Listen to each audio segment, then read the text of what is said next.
My buddy Jason Stone sent me a neck knife to try out. So he's making these sheaths out of Kydex and wanted to get some real world experience and see how they work for light duty in my daily tasks and that sort of thing. Now the knife in question is actually a Victorinox paring knife.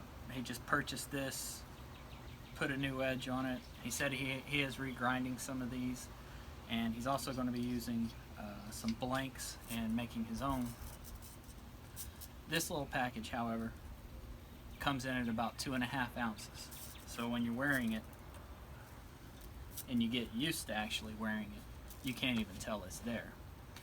Now, I'm not very big on neck knives. I'm not even much of a fan of fixed blades.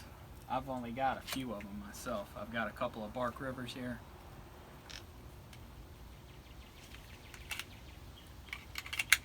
And I've got the Microtech SOCOM Alpha. Every one of these I carry in my pocket. Now you could actually do the same thing with this guy, but trouble runs into paradise because of how thin it is. I think if you were to, for instance, carry it in your back pocket and bend over, it's very possible this thing can bend on you and either bend the blade or even snap. Really, wearing it as a neck knife is probably the best option. He's got the Kydex holes set up in such a way that you can actually put a G-clip on it. Where he's got his Kydex rivets, I think he could put a few more in there to give a little bit more of an option for carrying something like a G-clip or anything really.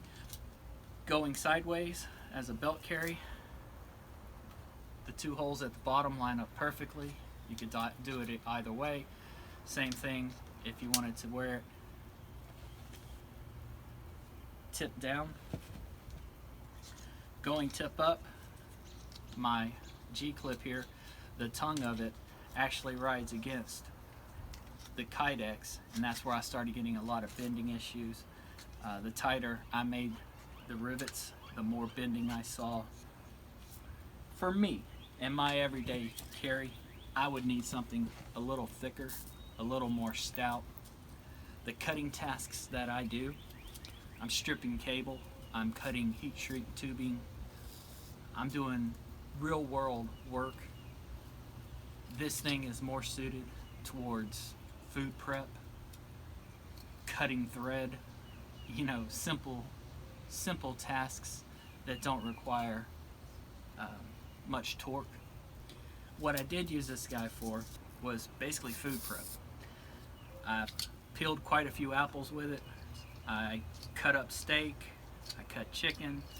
If I was having something for lunch that day, chances are I cut it in half using this guy. So that's kind of where I relegated the knife to. I think if it were thicker, like the SOCOM Alpha, I would have really made more use of it for work, stripping cable, cutting heat shrink tubing, that sort of thing.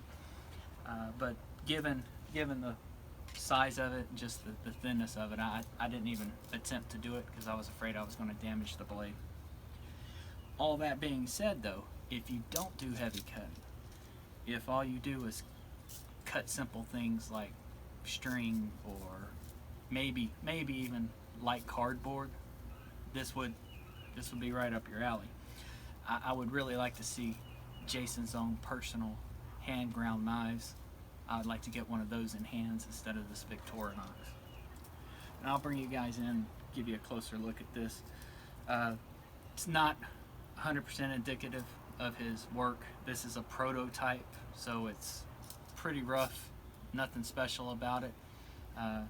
He didn't go out of his way to refine it and make it look pretty. This was just more of a proof of concept to see how it works out. So I'll bring you guys down and we'll take a closer look. As you can see, just a standard Kydex sheath, no bells and whistles. The Victorinox, the way he's got this designed, I constantly want to pull the knife this way because of the way this is cut out. Unfortunately, that's where the edge is. I catch myself, and you'll see in the video, constantly trying to put it back in backwards, and I constantly try to pull it out backwards.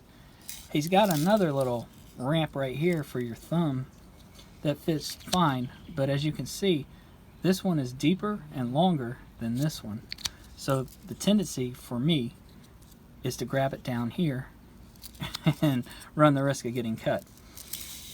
Not a ideal design, but you know, you got to work with what you got, and this being, you know, a Victorinox knife, he had to make it the way he made it to get retention. The Kydex itself, as you can see, it's already got a little bit of a bend in it from my carrying.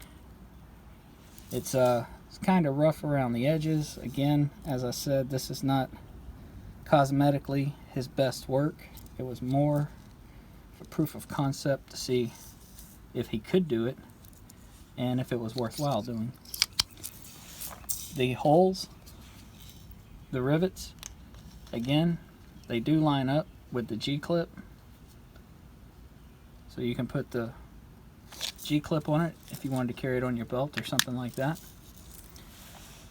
All in, the package is super light. If you have very light cutting tasks in your daily routine, this knife would fit perfectly. Constantly wearing it around your neck, you would never be without. And I did find it handy during my lunch hours at work for cutting food. Well guys, wanted to run this by you, let you take a look at it with me. If you have any questions or comments, I'll link Jason down below, his Instagram as well as his YouTube page. He's got some sharpening videos up, very easy to follow along, so I highly recommend you check him out. If you have any questions, you can direct them towards him or even myself, and I'll try to answer them as best I can. I appreciate you guys watching. Y'all have a good one.